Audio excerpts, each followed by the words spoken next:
This is a message for all of the social justice warriors out there who just want peace. Guess what? I want peace too. But loving peace, it won't save you from Hamas. I want to share with you a few stories from the victims.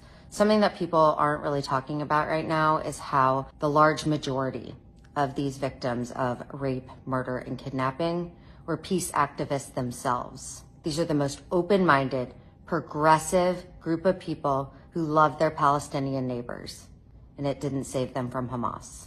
This is Shachar and Shlomit Matias. They were founders of a bilingual school that taught Hebrew and Arabic under the slogan, Jewish Arab Education for Equality. When Hamas sent incendiary balloons into Israel, Shachar and Shlomit organized a peace festival, releasing balloons with messages of peace. Their 16-year-old son, who survived the massacre miraculously, recalled how the terrorists laughed as they murdered his parents. This is Chaim Katzman. He was part of Israel's group of leftist human rights campaigners and peace activists. He spent time in Palestinian farming communities advocating for their safety. He was brutally murdered at his home at Halit Kibbutz. This is the Kutz family. The father, Aviv, organized an annual kite festival along the fence in Gaza to show his Palestinian neighbors that we all just want to live in peace.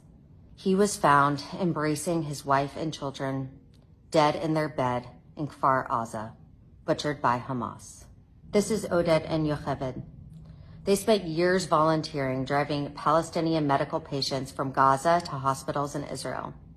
They were violently kidnapped from their home and are currently being held hostage by Hamas if they are still alive.